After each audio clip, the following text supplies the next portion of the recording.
series. My name is Leah Palagashvili, and I'm the director of the SFL webinar series and an executive board member of SFL. We are honored to have Matt Pritchard deliver a talk tonight on Building a New Frontier, how ocean cities can revolutionize politics. Before we begin, though, I'd like to take a moment to introduce Students for Liberty in the webinar series. Students for Liberty is a 501c3 nonprofit organization run by students and for students dedicated to liberty. We were formed 4 years ago to serve a previously unfilled niche in our universities, connecting liberty-friendly students with other students, faculty, organizations, and resources to help them advance their ideas and applications of classical liberalism. The resources we offer include free books for student groups, a speakers network, protest grants, handbooks on running a student organization, tabling kits, leadership training, an academic journal for liberty and society, and our bread and butter conferences. The SFL webinar series is our way of giving you access to the ideas and mentorship in liberty year-round from wherever you are. We hold webinars each week to put you in touch with the top mentors and scholars for liberty in the country. For a full list, please visit our website, studentsforliberty.org. Tonight's webinar is with Matt Pritchard. Matt is a volunteer ambassador for the Seasteading Institute. After finishing his undergraduate studies in theater arts at St. Martin's University, he moved to New York City, where he currently spends his time pursuing his acting career and building his photography business.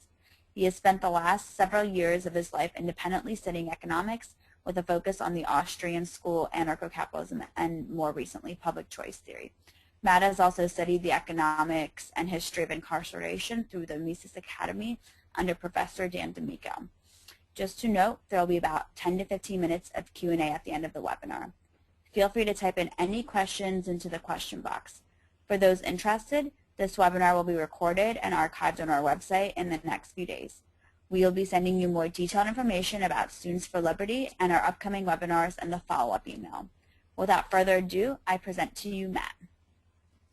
Hi everyone, my name is Matt, and I really just want to start off by thanking Students for Liberty for allowing me to have this webinar. I am extremely excited about it, and I love talking about these ideas. So I'm going to start off with a little overview of my talk, if my PowerPoint will work. There we go. So in the first section, I want to talk about what the Seasteading Institute actually is, and if you're not familiar with the idea of seasteading, what that is.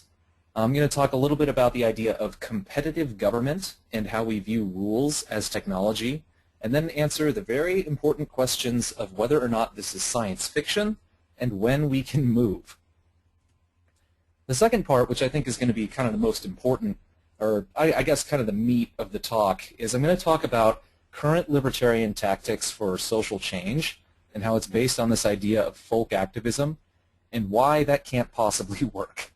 I will talk briefly about how democracy is kind of rigged against libertarianism, and then present how seasteading addresses and fixes these failures. And then the last part is actually going to be, I think, the most important, and this is how you can directly contribute to making this vision a reality, and making it a reality very, very soon. So, without further ado, let's jump right in. The Seasteading Institute is a nonprofit organization that was founded by Pritchard Friedman in 2008. Many of you may know Pritchard Friedman is actually Milton Friedman's grandson. He was the Nobel Prize-winning economist. And Pritchard used to be a Google engineer, and he quit his job to basically make free societies, to pursue that as his full-time job. He currently stepped down from the Institute as the president. Our current president of the Seasteading Institute is Michael Keenan. And Pritchard is still, I believe, on the board of directors and is kind of the public face of seasteading. But he's moved on a little bit. He started a for-profit company called Future Cities Development Incorporated. And its focus is right now building a completely new legal system from the ground up for a charter city in Honduras. And if you guys want to ask me a little bit about that kind of extra thing about Pritchard later on, then feel free to do so, but I want to kind of keep focused on what is happening now with the Institute itself. Now, the initial financial backing for the Institute came from PayPal founder and early Facebook investor Peter Thiel. He's kind of a libertarian superhero, in my opinion, And if you were at the International Students for Liberty Conference in DC a couple of weeks ago, you had the extreme pleasure and fortune to have actually heard him speak, hear him speak. It was very inspiring, and we are very, very grateful for Peter Thiel's generosity and interest in this idea. He's really been vital to the success of the Institute so far. So, what is Seasteading? Or actually, what is the Institute's purpose? I'm going to talk about what seasteads are. That's this thing right here in the picture. Talk about that in a minute. The Seasteading Institute is a nonprofit organization. They have no intent of ever actually launching a seastead or building a seastead at any point. The idea is to actually help others and enable them to create seasteads. We do this by trying to build a movement of seasteaders, by communicating the idea to people so they first of all know about it. We do this, I mean, primarily like what I'm doing right now through the webinar. There's been lots of media coverage of the Institute. And there's also some non-traditional ways in which the Institute promotes the idea.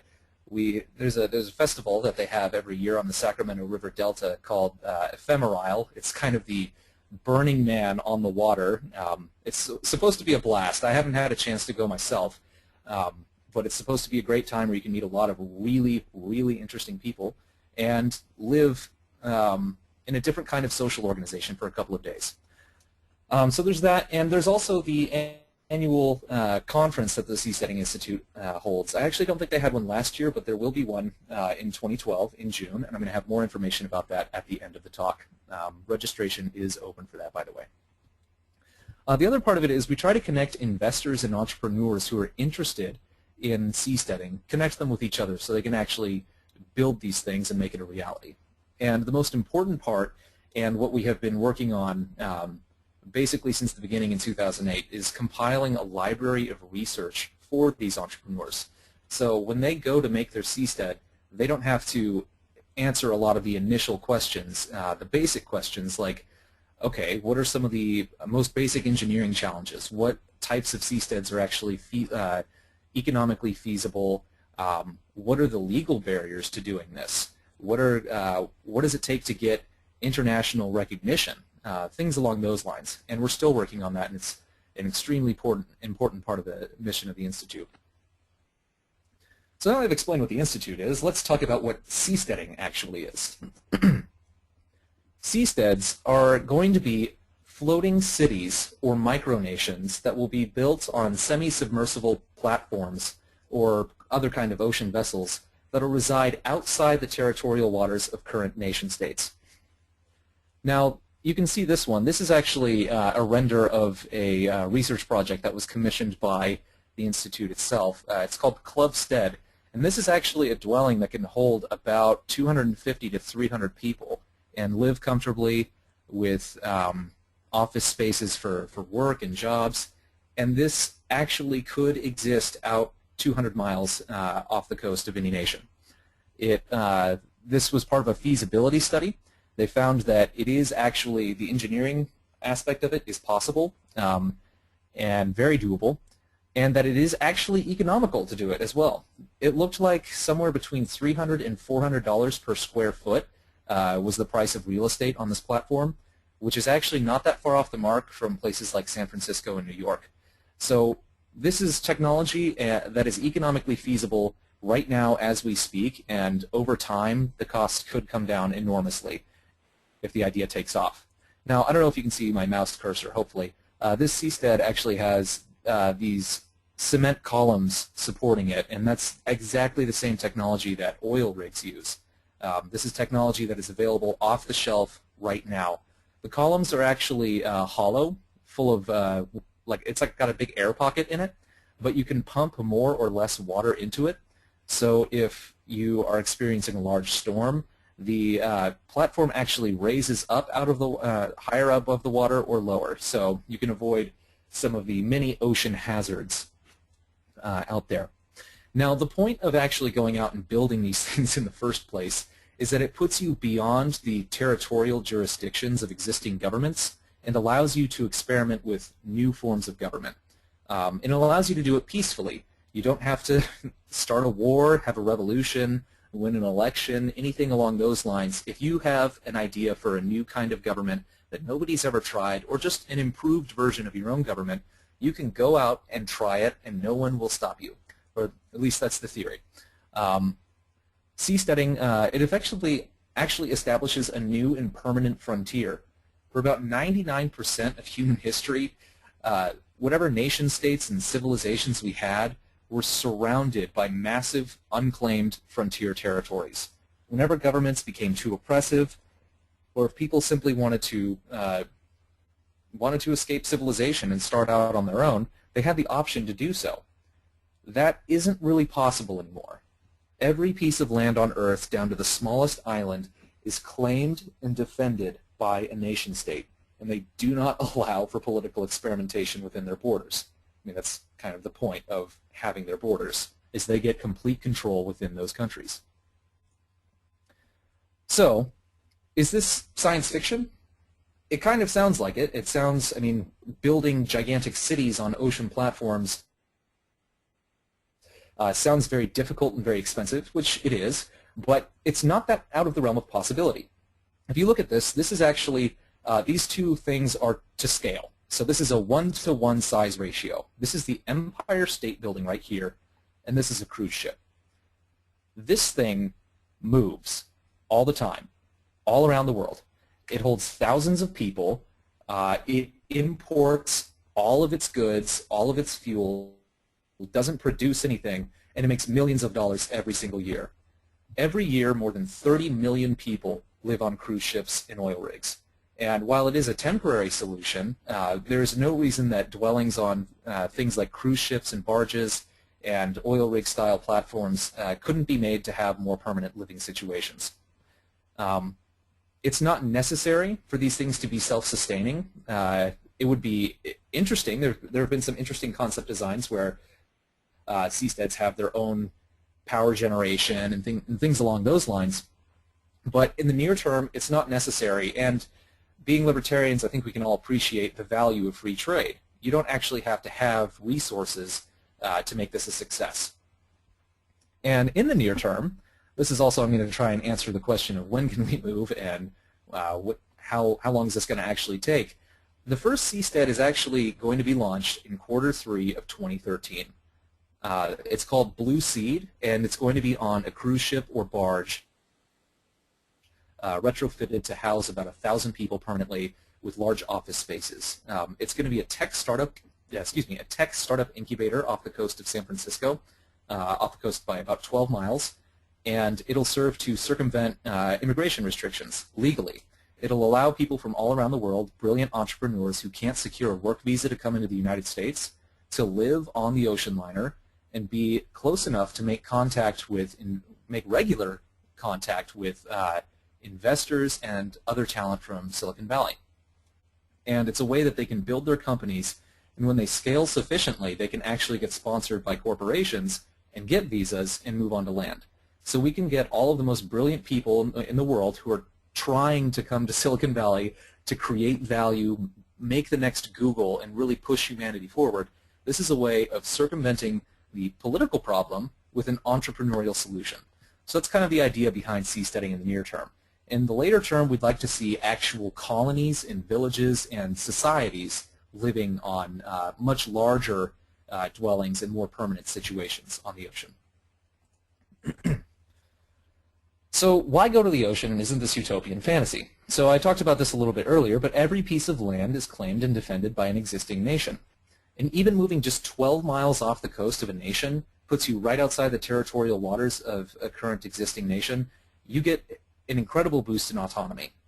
And another aspect of this is that the ocean itself is a vast, untapped resource that can be used to improve the lives of millions of people. Right now, the ocean is essentially a gigantic commons, and we get things like resource depletion and whatnot because of that.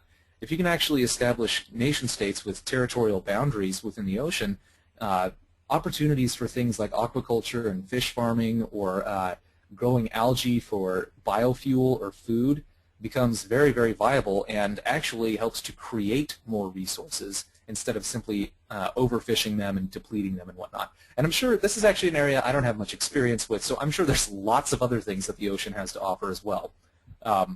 So that's another advantage of seasteading. Now notice I actually haven't said anything specifically about libertarianism yet. And that's because seasteading really isn't about libertarianism per se. It can definitely benefit libertarians, but it's a politically agnostic idea. This is big tent. I mean, this is such a big tent that even the communists and socialists can be excited about this. If they're not happy with the way that things are being run, they can actually go out and have create their society the way that they want to, as long as it's voluntary. I'm okay with that, and try it out and see if it works. And this thing actually ends up being kind of what we call a meta-libertarian adventure, I guess you would say. It's that this kind of brings it up to a bigger level, where even if you have completely different political ideologies that aren't libertarian in any way, going out and creating seasteads, they're still having to solve the legal and engineering problems that we are. That brings the cost of the technology down. And it actually, to have citizens, they have to go out and compete for citizens. For people to want to live there, they have to create an environment that will actually attract people to come live there. This puts competitive pressure on governments to be better. So you get actual competition, kind of like market competition, between different seasteads and different firms. And this is why we kind of look at government as a technology. Rules themselves are a good, like a consumer good. They serve a function to consumers. Now this may sound a little counterintuitive at first, because we're used to thinking about goods as like, you know, I buy a computer, or I go to the bookstore and I buy a book, or an e-reader now. I guess nobody reads books anymore. Or I go to the grocery store and I buy food, and those are consumers' goods, and I consume them. But that's not exactly the case. Murray Rothbard in Man, Economy, and State actually states it this way. It says, this consumer's good may be a material object like bread, or an immaterial one like friendship. Its important quality is not whether it is material or not, but whether it is valued by man as a means of satisfying his wants. Under this definition, rules definitely fit. The purpose of rules is to facilitate social cooperation. And to that end, we can actually distinguish between rules that do that and rules that don't, good rules and bad rules. Rules serve as this kind of social technology that, if we look at it from the perspective as a rule being a good, through the market process, goods can, the quality of goods can increase enormously over time. And the quality of our rules and our governments can actually get much better by subjecting those organizations to competitive pressures. And we look at rules as kind of the most important thing in society. They are the key to the success or failure of every single society. How rules and property is administered determines almost every aspect of any given civilization. Oh, really, you say? Yes. Absolutely. It actually matters more than having natural resources. It matters more than like cultural norms, more than the capital you've accumulated. It matters really more than anything. And here's an example of why this is the truth. This is a picture of Korea at night. Now, this is a place that it's a relatively small territory. Started with precisely the same resources, same natural resources, on a very deep level. These people had the exact same cultural norms, the exact same laws, they spoke the same language, everything. And they started off with precisely the same amount of wealth distribution.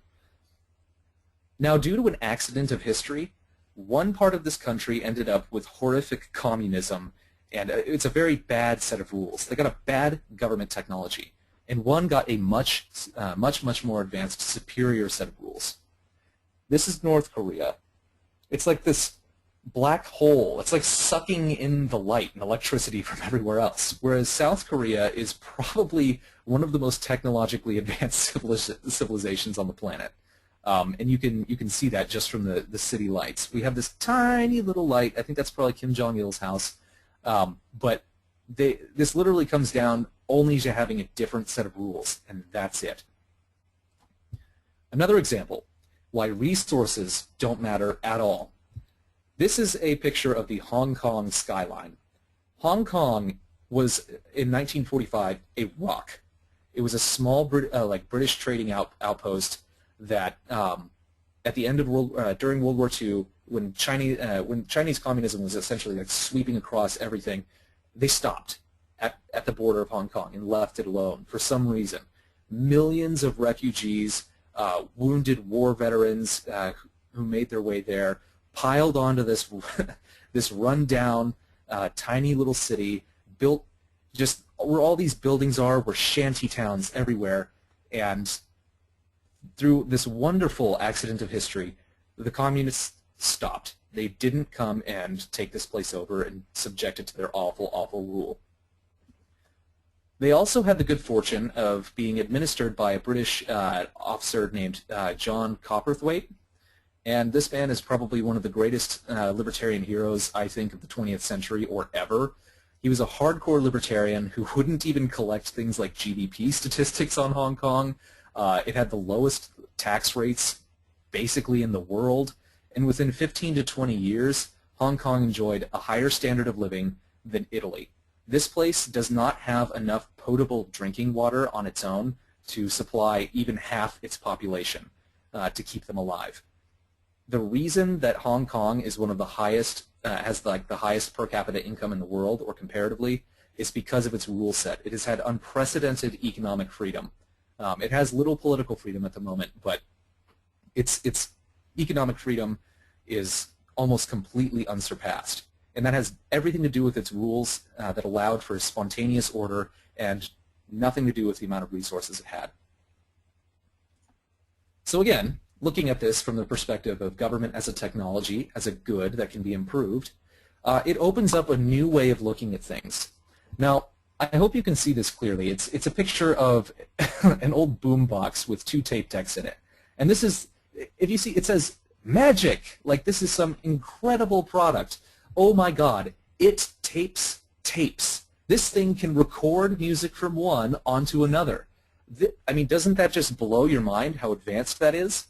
No, of course not. This thing is like 20, 25 years old, and it looks like it's from the Stone Age. To think that we would still be playing music on one of these things in this day and age is, it's mind-boggling to think that. Our consumer products get better year after year after year. Our governments do not, and that's because they are not subjected to any kind of competitive pressure. There's no frontier where we can go out and force them to change their behavior or lose their customers. And this also brings up another question of, like, WTF, how are we still using the same government technology from 200 years ago? I mean, can you imagine using the same music playing devices that George Washington was using? The idea is absurd, and it should be absurd. I mean, even the iPod, the original iPod, looks like it's from the Stone Age now. And I expect 200 years from now, they will laugh at how simplistic the iPad looks and devices of that nature. Things should get better. This also opens up the question of what is the best form of government. Now, I'm a libertarian. I'm about as libertarian as you come. I think I have some ideas as to what the best form of government is, but we really can't know before we try them out. And this is a famous quote attributed to Winston Churchill. I don't actually know if it is his saying, but he said, "Many forms of government have been tried and will be tried in this world of sin and woe. No one pretends that democracy is perfect or all wise. Indeed, it has been said that democracy is the worst form of government, except all those other forms that have been tried from time to time." Now, for most people, this is kind of the end of the story, and it shouldn't be. It should be the beginning of the story. The Constitution of the United States, as far as I can see, is one of the best government model documents ever drafted. However, that should not be the end of the story. We should try to continue to improve this, and we should recognize that there is vast room for improvement on it. And this kind of asks the question, if government is a technology, if it is a good, how can we possibly know what the best thing is beforehand? And like I said, we really can't. It's like, what is the best kind of shoe? What is the best novel that can be written? What is the best any consumer's good? And you really don't. We can't answer that question. We can say, though, that the market process is the best process at discovering which of those products is the best, and it should be no different for rules, technology, and government. We need a market process to discover which government is suitable for everyone's tastes and preferences. So if we're looking at this from the perspective of technology, what does this mean for libertarians? It really means that libertarians have been going about trying to change the world in a very, very seriously flawed way, and we need to shift our direction. We've done the economics of communism and socialism, we've got development economics, people have even written economics on marriage and things like that, social relationships. What we have been neglecting is applying our economic reasoning to political activism. And that's what we're going to do very briefly here. So what does the current libertarian strategy for social change look like? And I would say that it looks roughly something like this. Step 1, learn economics and philosophy. Step 2, argue about economics and philosophy with non-libertarians and call them statists when they don't agree with us. Step 3, Step 4, we're now free. We have a free society because of these 3 steps that we have done. Obviously, we need to answer what question 3 is. And this is obviously kind of oversimplified, but when it boils down to it, I don't think that this is very far off the mark. And this brings me to folk activism, which has essentially been the libertarian strategy. Folk activism is this kind of intuitive strategy that almost all humans use to try and influence society. It's really likely rooted in our biology and is kind of a holdover from our species days as hunter-gatherers. It's a social strategy really for a world that doesn't exist anymore. It seems like we grew up in civilization, and this is all very normal for us, but in the grand scheme of human history, civilization is an incredibly new thing and requires different tools and different strategies to effect change. So it's premised on the idea that our interpersonal interactions have an immediate and tangible effect on society, that when in fact human civilization has become too vast and complex, and this can't really work. It's like we think we can directly influence the actions of others by going up to them and simply being right and trying to convince them to change their behavior. But I really do think that in Pritchard Friedman's essay, Beyond Folk Activism, that he says it best with this quote here. In early human tribes, there were few enough people in each social structure such that anyone could change policy. If you didn't like how the buffalo meat got divvied up, you could propose an alternative, build a coalition around it, and actually make it happen. Success required the agreement of tens of allies, yet those same instincts now drive our actions when success requires the agreement of tens of millions. When we read in the evening paper that we're footing the bill for another bailout, we react by complaining to our friends, suggesting alternatives, and trying to build coalitions for reform. This primal behavior is as good a guide for how to effectively reform modern political systems as our instinctive taste for sugar and fat is for how to eat nutritiously.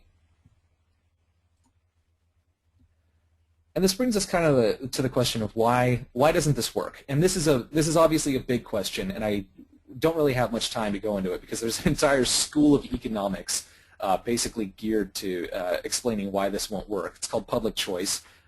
Some of you in the audience actually probably know quite a bit more about it than I do. But I'm just going to focus on one aspect of public choice called rational ignorance for the moment. And this is asking the question of, like, why don't people actually learn about politics and economics if it matters and matters to society so much and matters to the development of civilization? And you have to kind of think of this from the perspective of the voter. And most people will openly tell you that they know their vote doesn't really matter because it's never going to come down to one vote. Your contribution to organizing your political party or whatever is so marginal that if you don't do it, if you don't actually vote, you haven't affected the outcome. If you do vote, you haven't affected the outcome. So what's really the point of trying to spend all this time and energy learning economics and philosophy? if people can't affect the outcome, and the benefits of that stem from electoral politics rarely make a large enough impact on their lives, people have no incentive to learn about politics and economics. The opportunity cost for doing so is enormous. I mean, as a student, you have a lot of time to spend learning philosophy and economics. Many of you are probably specifically studying that as your major. But put yourself in the place of just a working family. So, both parents are working. One of them might actually be taking night classes. They have kids to take care of. They have to help them with their schoolwork, things like that. And you're asking them to read Human Action or some economics text so that they can maybe have an influence on a politician's votes. And the opportunity cost of doing that is so massive. Why would you do that? In this sense, it's actually rational for them to remain ignorant. Now, this is a big problem. You can't, no matter how much you go up to someone and shake them and try to to educate them and change their mind about, you know, what is the definition of rights and how do economies work, if you can't overcome this incentive, they're not going to want to learn anyway. But what we're going to find out in the next bit is that although this is bad, the reality of the situation is so much worse than this. So it's time to get depressed. What you need to do is run to your nearest bookstore or online book vendor and pick up a copy of Bryan Caplan's book, The Myth of the Rational Voter. It is excellent. It is extremely entertaining. It is extremely informative, well argued. Bryan Caplan is one of the smartest people I've met in my entire life, and he's extremely convincing. And what the case that he makes in this book is that there is a mountain of empirical evidence that has been ignored that shows that most people are just biased against libertarianism. They are hostile to the ideas of economic freedom, of liberty, and basically anything associated with our political program. Now, there's a couple of explanations for this. The first is that there's been a lot of work done in social psychology recently using like the fMRI to peek inside some people's brains. You can ask them questions and see which parts of their brains are lighting up and whatnot. It's fascinating. But most people we're finding actually have just kind of an inborn intuitive moral compass. And they then use logic to justify their moral beliefs after the fact. They don't start from the position of logic and try to find out what is the correct morality or what is the correct economics, is that they start with their conclusion and then try to use reason to justify their conclusion that they've already come to. This is impossible to overcome, in my opinion. And I've seen these things where they're actually talking. They ask someone a question: "What is your position on the morality on X moral position?" And well, first they start off with like complex logical chains of reasoning that they make these people go through, like answering math problems, things like this. And they see which parts of the brain are lighting up for logical, complex chains of reasoning. And then they ask them, what is your moral position on this? And this kind of emotional center lights up and says, this is what my moral position is. Now they ask them, why do you have that position? And what should be happening is that the logical side of their brain is activating and they're using complex reasoning, but that doesn't happen. It's the emotional center lights up and is basically forcing itself over the logical arguments. This is very bad for libertarians because most people are not libertarians.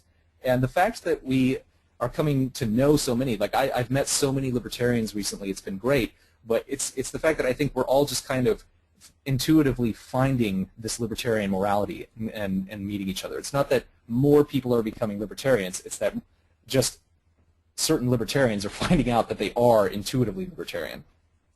The second explanation is Bryan Caplan's, which is incredible and I think should have been obvious to everyone, but it takes someone to point it out, I guess, is that people actively avoid the truth, and this is what he calls rational irrationality. And this is in the public choice tradition of applying basic economic reasoning in ways that we're not quite used to. So Brian Kaplan brings up the point that people are very smart as consumers, but very systematically stupid as voters. They choose the wrong policies almost every single time. And this comes down to the fact that when deciding whether or not to buy a product, consumers weigh the costs and benefits of doing so. They have prices to kind of guide their decision making. When prices are higher, like when trade-offs become larger, people demand less of a good. And when the price is lower, they will demand and consume more of a good. Now, it's important to remember what Rothbard said about goods earlier. Goods can be immaterial. They don't have to be tangible things. And what we're discovering is that these worldviews, these intuitive moral senses that we have, are goods. They function like a mental security blanket for us. And people don't like it when you challenge those mental security blanket assumptions. And people who are biased against freedom, which is really terribly, it's almost everyone, and there is a lot of empirical evidence that doesn't just suggest this, it explicitly states this. Almost everyone hates freedom. People are basically purchasing and consuming a good when they engage in their own stupidity. When they reject economics, when they reject any kind of moral outlook or like correct moral reasoning, they're consuming a good. This good is called irrationality. So when Brian Kaplan talks about things like patriotism, anti-foreign bias, where it's like, oh well, our economy's doing bad and China's responsible because they're manipulating their currency, that's anti-foreign bias. Make-work bias is, people actually like the sound of Keynesian make-work policies. They think that, oh yeah, well if you just pay people to have jobs, then the economy will be good. They have these biases and they're huge. Every other type of anti-liberty bias that people have, and it's not just limited to politics and economics, there's a number of other fields that have systematic bias as well. It serves a function of the consumer when they do this. It's like when someone roots for a sports team. It doesn't actually make the team do better, but it's a lot of fun and it makes the sports fan feel good. Nobody thinks that when they're cheering, they are actually causing the team to win the game. And there's really no price associated with this. You can do this all you want because, there's nothing that you have to forgo in order to do it. And it's exactly the same in democracy. Political parties are like sports teams. Your vote doesn't really affect whether or not they win. But boy, oh boy, does it feel good to cheer for your team. And now it's time for a graph. And this graph is going to show why we can't ever possibly hope to convince the majority of people of our positions. Folk activism will not ever accomplish that. So this is just your simple demand schedule. I'm sure most of you are familiar with this. We have on the y-axis price, and we start at 0 right here and go higher and higher. And on the x-axis, we have quantity demanded. Now, for the sake of this section, the quantity demanded, what we're actually demanding here is irrationality or stupidity or whatever you want to call it. And the price is essentially what you have to forego or how much you have to give up in order to engage in irrationality.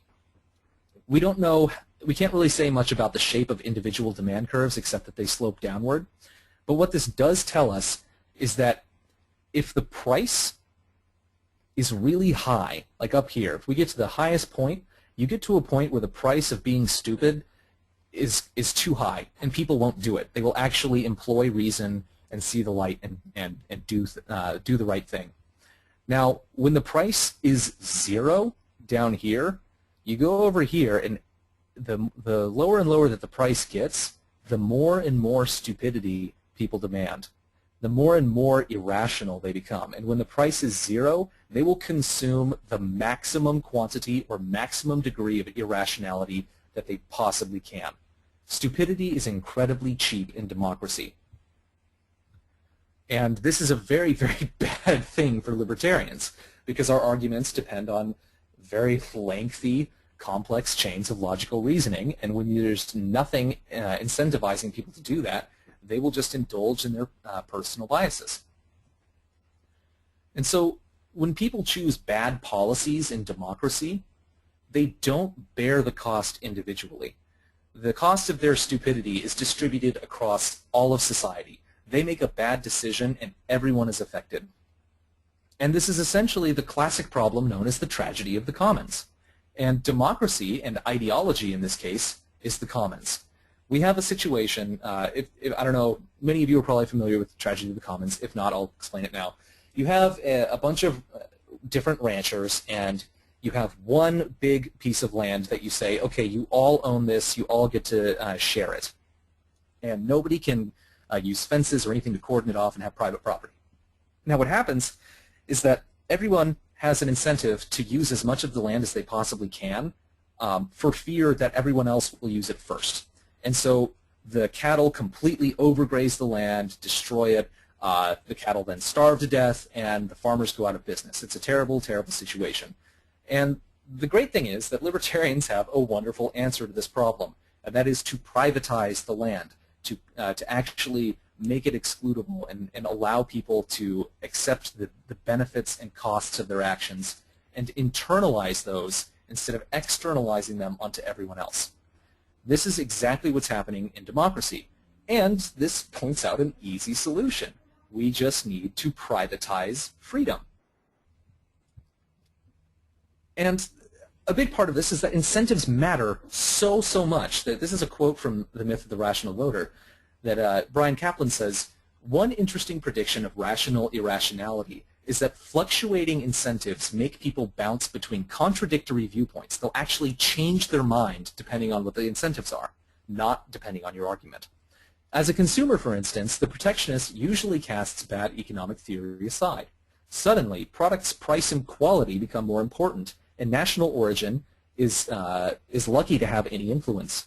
Similarly, most people reject the view that pushing up wages increases unemployment. When I teach intro econ, linking unemployment and excessive wages frequently elicits not only students' disbelief, but anger. How could I be so callous? But irrationality about labor demand is selective. What happens when my outraged students reach the salary requirements line on a job application? They could ask for $1 million a year, but they don't. When their future rides on it, students honor the economic truism that labor demands slope downward." And this is the exact same thing with governments. So what the solution is that we have a very simple answer to a very difficult problem. And the answer to our activism woes have been right under our noses the entire time. And all we need to do is act on it. It's time to stop arguing about which society is the best and trying to, it's like we're walking around the commons saying, hey, you shouldn't consume so much of the land because then everybody's going to be, because then all your cattle are going to starve and everyone's going to go out of business. Because that doesn't change the incentive. That's what the libertarian strategy has been doing. We've been trying to convince people to change their minds about what the right kind of government is, but we have not changed the incentive structure. Seasteads offer a material incentive for people to make informed choices about government policy, and will put competitive pressure on existing governments to liberalize their policies. And I mean, this actually is an incredible solution because you don't even have to change people's minds. If you offer them a better place to live, a much radically better government, you just offer that to them. You build it and they will come. People's minds will change basically automatically. If you create an amazing place to live, people will seek the opportunities that you have made. So seasteading effectively privatizes the commons in ideology and in democratic decision-making. It puts a real material price on the consumption of irrationality and stupidity. Now, material incentives change people's behavior and even change their minds. It's like if you were to take a Soviet citizen, and this actually happened quite a bit, when Soviet citizens would come and visit the United States, they would have this all of the Soviet propaganda in their minds. But once they got here and saw what the United States and freedom was actually like, it almost unanimously would overcome decades of state propaganda. If we can create free societies on the ocean and show people freedom, if we can make new Singapore and new Hong Kong and replicate their success, where debate fails, the incentives will succeed. So now we're getting to the most important part, and this is how can you help? Now, where you're going to have the most information is if you go to www.seasteading.org/students, and this is going to have a breakdown on all the stuff that I'm going to talk about. We have a number of research fellowships available through the Institute. If your university or institution has an independent study program, they will tailor-make a internship for you, and you can actually get college credit for solving research problems for seasteading. And these are like tangible problems that need to be solved for seasteads to actually become real. So not only are you helping fix the world, but you're getting wonderful things to put on your resume and your college transcript. And like I said, this is like you're directly aiding to making this a real thing. So what are the research topics? This is just some of them. It's not limited to these. And if you actually come up with and think of other research topics that might that you think we're kind of missing here, then please contact the Seasteading Institute and give them a proposal, and they'll work with you on it. One of the big ones is data transmission. How do you get reliable, high-speed internet 12 to 200 miles off the coast? And how do you do that cost effectively? This is a big one. Alternative energy. One of the things is we want to try and minimize the amount of environmental impact that we do, that we create. And this is actually a kind of a twofold strategy. One is that we just really don't think that you should pollute and do things like that and mess up people's property and territory. But the other thing is it also really increases your chances of having a good relationship with nearby nations. If you're not polluting their waters, that's going to be a big plus. Another place is how do we actually identify where we should moor and place these seasteads? What are the best political environments? And what are, how do we avoid putting them on fault lines and volcanoes, underwater volcanoes, things of that nature? There are a lot of challenges in law and politics, and specifically, this is one of the big ones in the beginning, flag registration. Seasteads are actually going to have to fly the flag of some nation at first, at least to get international legal recognition. And this is what the cruise ship industry does. Many American-owned cruise ship companies actually operate the flag of like the Marshall Islands or the Bahamas because they have much lower taxes and much less restrictions on them. And they still operate within U.S. waters, and nobody, and the government doesn't try and invade them, nationalize them, anything of that nature. But there are distinct advantages and disadvantages to each country that offers a flag of convenience. And we'd like to compile enough information to be able to determine which ones will be the best for each different kind of business model. And also, what you can do is register for the Seasteading Conference in San Francisco. That's going to be May 31st to June 2nd. It's going to be awesome. We're actually having a thing called lightning rounds, where if you submit a proposal, you get a 5-minute slot to basically pitch your insane, awesome seasteading related idea. Even if it's only tangentially related to seasteading, there will be entrepreneurs, investors, and really cool people there to hear you speak. And you'll also get to meet other seasteaders and entrepreneurs. And also, Ephemerile is directly after this. So if you want to do Burning Man on the water, then this is a good way to start it off. But I think the single most important thing that you can do is to not limit yourself and consider entrepreneurship. Become an entrepreneur and launch a seastead. Build a new society. There are massive profit opportunities involved with seasteading, and it's going to take young, creative people to do this. And if you were at the International Students for Liberty conference a couple of weeks ago, Peter Thiel said some things that I found very personally inspiring, and that's that you shouldn't live an interchangeable life, that you should be extraordinary. And this is something I am increasingly attracted to, the idea of doing like medical tourism for seasteading. It's another way that we can come up with an entrepreneurial solution to a political problem, and there's an enormous amount of money to be made in it. This is something that I think is probably the most important, is to make this a reality. This is not going to happen on its own, and we need more entrepreneurs doing this. So with that, I want to kind of open this back up to the moderators. And this is my contact information here. I'm an active, if you want to email me at any time, questions, anything, this is my email address, mattpritchard4@gmail.com. This is my Facebook page. And we only have a limited time for questions, but if there are more questions, I'm actually going to be having a blog TV at this address right here. So write that down. If you want to ask me more questions past the time limit here, I will stay up as long as you want talking about that stuff, because I can't talk about this enough. So at any rate, I'm just going to leave this slide here, so if people want my contact information, they can have it, and I will turn this back over to the mods.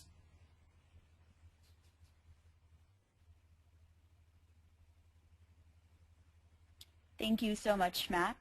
To all of our participants, please type in any questions into the question box. The question box is found on the GoToWebinar control panel, and I will be reading them off to Matt. And we have a first question already. Can you talk a little bit about the opportunities Blue Seed offers to entrepreneurs? Yes, absolutely. Blue Seed, I think, is probably the most exciting, most ingenious business model I've heard of for seasteading yet.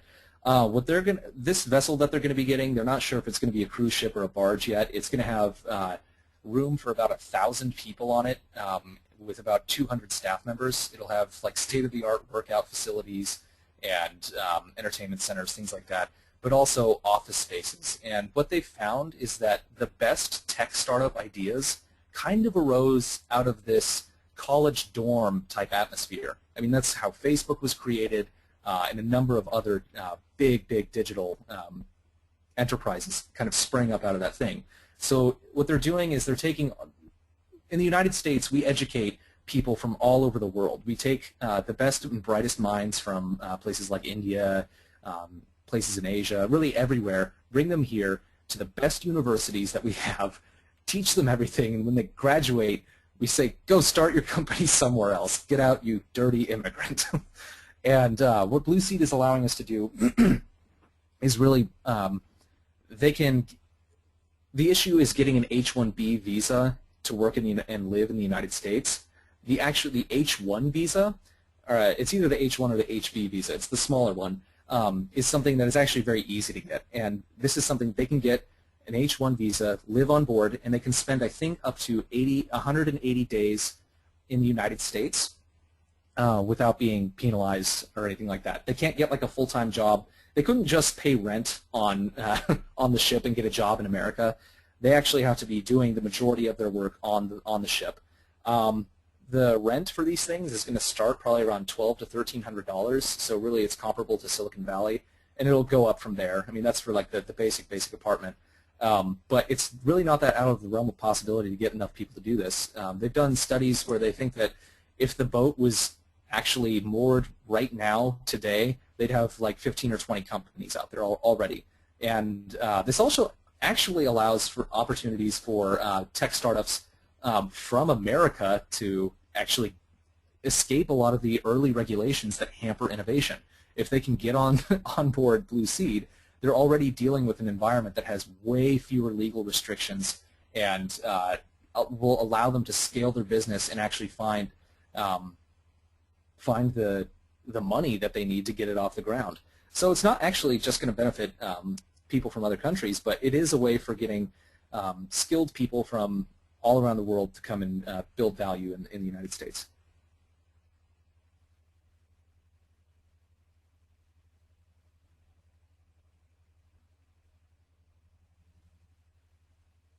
Thank you, Matt. Our next question, how are Stead able to gain international recognition, especially considering the significant difficulties of even established cultures, i.e. Palestine, and achieving that same recognition? If Seasteads cannot achieve international recognition, how will they be able to significantly depart from the ideologies and jurisdictions of their native flag nations? That is an excellent question. Well, the first part of it is that seasteading is kind of an incremental pragmatic strategy, and that we're starting small and not trying to immediately build a platform and say, we are a new country, you must recognize us. And what we do in the beginning, I kind of mentioned this earlier, but like the cruise ship industry flies a flag of convenience, and what we do in the beginning is do that. We have to start out with some kind of international recognition. We choose a place that has a stable legal system, that has something on offer. And as time goes on, this is actually one of the things that we need research into. And one of the reasons I'm giving this presentation, maybe you can look into this, is moving past a flag of convenience and actually making treaties with countries. And hopefully after having made treaties with more countries over the course of maybe like the next 10 or 20 years, Then, as things scale outward and these really do become large cities, they will seek international recognition through things like the United Nations. And admittedly, this is one of the big challenges that seasteading faces. But it's going to be expensive, it's going to be difficult, it's going to require a lot of research, but that's just the same as saying, you know, coming up with new medicine is difficult, takes a lot of research, and is going to be very expensive. It has a chance of success, whereas I think trying to convince people to change things on land is just automatically doomed to failure.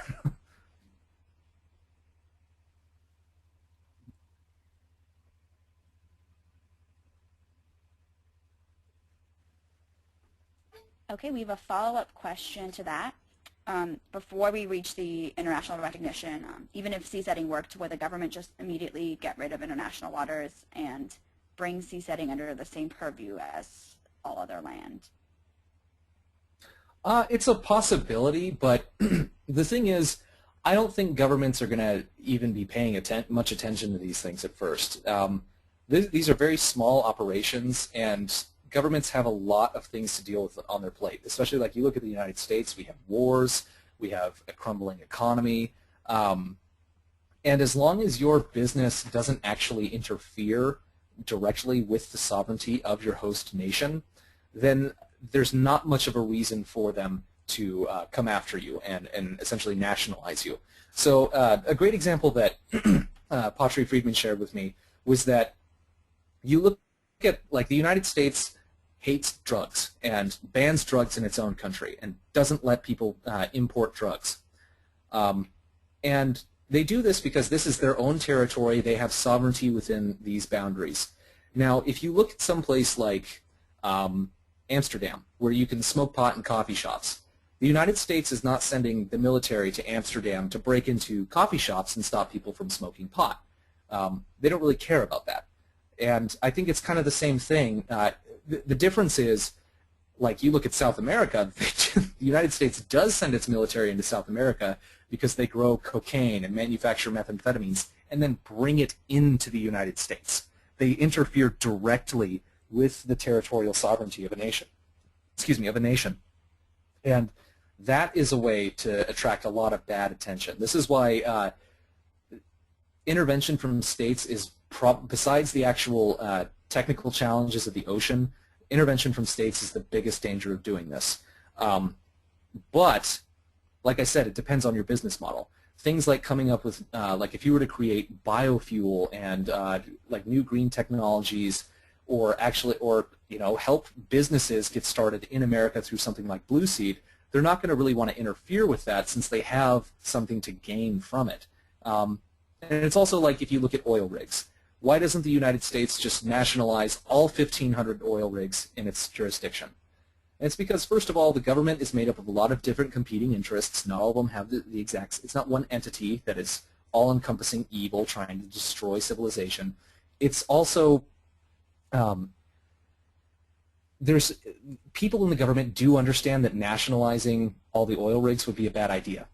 Taxing something is better than taxing nothing. And if they take over the oil rigs, they know that basically the ability for them to be profitable is gone, and they've killed the goose that lays the golden egg. If you can create a business model that actually has something to offer people that they want, that they might not necessarily be able to get in their own country, but doesn't affect their legal system, then countries will actually compete to host you.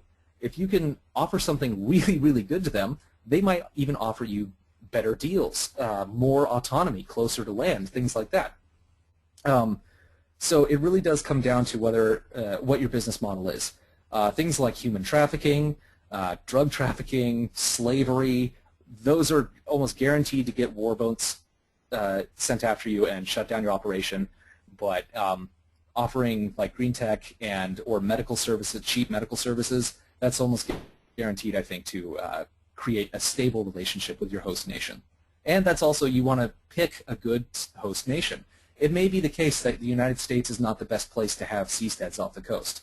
I don't know, we won't know until we try, but there are a lot of places around the world that I think would be much more amenable to this, like Singapore. I actually know someone, he actually might even be watching this right now, met him through YouTube. He's an entrepreneur, a fish farmer in Singapore, and is working on launching a seastead off in Southeast Asia. And their governments are much more friendly to free trade and things like that. So it's important to actually do a lot of planning and find out if where you're putting your business is going to put it in danger.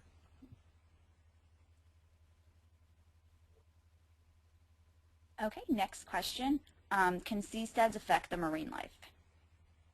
Yes, absolutely. That's one of the biggest things that we want to try and do is minimize the amount of environmental impact that we have. And this is another way, this kind of ties into the other question. If you're damaging the environment, if you're dumping barrels of oil onto baby seals and dumping nuclear waste down the mouths of the fish and killing the biology and things like that, that's going to attract a lot of negative attention. And again, it's going to depend upon what exactly your type of vessel you have, what kind of impact it'll have on the environment.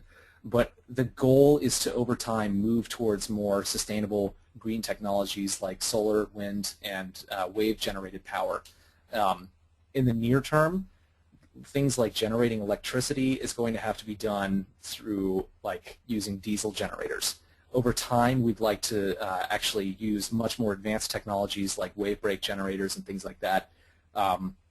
But that's going to be something that's hard to balance. And again, this is an area of research that we really need you guys. We really do need you guys for this to be a success. This is an area of research that needs attention, and it's going to need to be solved if these things are actually going to take off and be successful. So, if that is something that interests you, I suggest coming up with a proposal and contacting the Seasteading Institute. Remember, go to seasteading.org/students and do one of our research fellowships.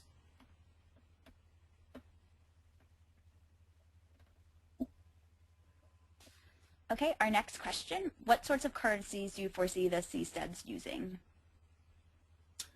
That is a difficult question to answer. I would imagine in the near term, probably US dollars, just whatever is the most, whatever nation you're closest to is probably going to be the currency that you use. I would hope that over time gold currencies and competing currencies could be generated. That's actually something that might come about out of seasteading, but I think the future is just too uncertain to actually know that. I would hope we got a better monetary system, but for now I would say we'd probably be using some kind of state-run fiat currency, as awful as that sounds.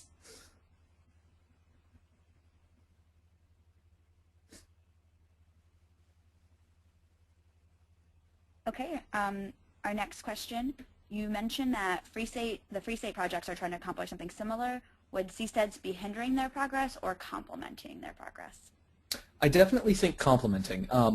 I like the Free State project a lot. I actually have some friends who live in New Hampshire, and it is actually the same kind of strategy that seasteading is doing. It's a response to the failure of folk activism. So we can't convince enough people to change this place, so what we do is we go to New Hampshire and we basically swarm the vote. We get as many libertarians in one place as we can, and we change things that way. And they have gotten some increases in freedom in New Hampshire, but I think it's a pretty low-risk, low-reward option, because most of the major restrictions that libertarians are against, like the drug war, fiat currency, the really big issues, are enforced at a federal level. So they can do a lot at the state level with state laws, but the big issues still aren't very hard to touch. But I do think that this is something that would actually absolutely complement it. If you could put a seastead 12 miles off the coast of New Hampshire, I'm sure you're actually going to have a much better legal environment and friendly land population right next to you than you would, say, somewhere where I am in New York, where it's statist central. But yeah, I think it's complementary. I don't think that this would diminish their efforts at all. Thank you, Matt. And I think we have time for one last question. What will seasteads do for national defense? Will they have private police? That again is hard to answer because that depends on each individual seastead. I would like to see private police forces and private military type things. It is possible the farther that you get out from nations, and if we are actually able to scale these out to real cities like Hong Kong city-style nation states out in the open ocean, like 200 miles off the coast and farther, in true international waters, then it becomes much easier to actually develop things like ballistic missiles and get military technology that you could apply to them.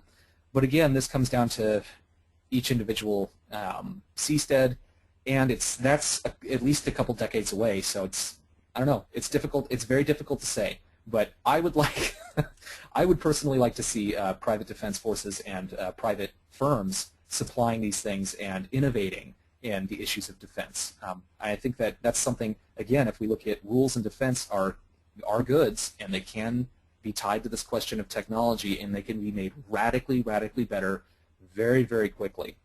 But again, I think that's something that's a ways off, and it's going to be a tough road getting there. But if we can get there, then we can definitely change the world at that point.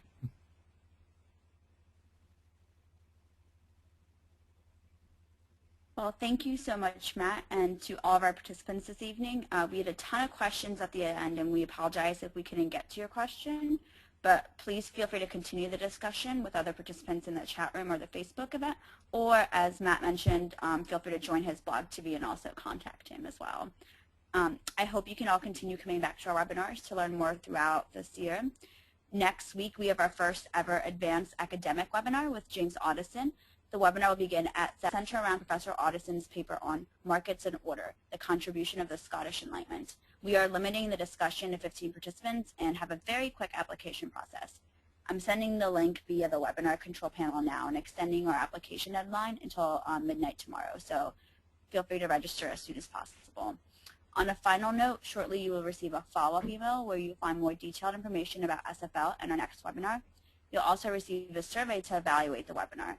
Please take a couple minutes to fill it out. It helps us to know how to improve our web programs and makes these webinars more interesting for you. And with that, I think we are officially wrapped up. Excellent. Thank you again for your time this evening, and have a wonderful night.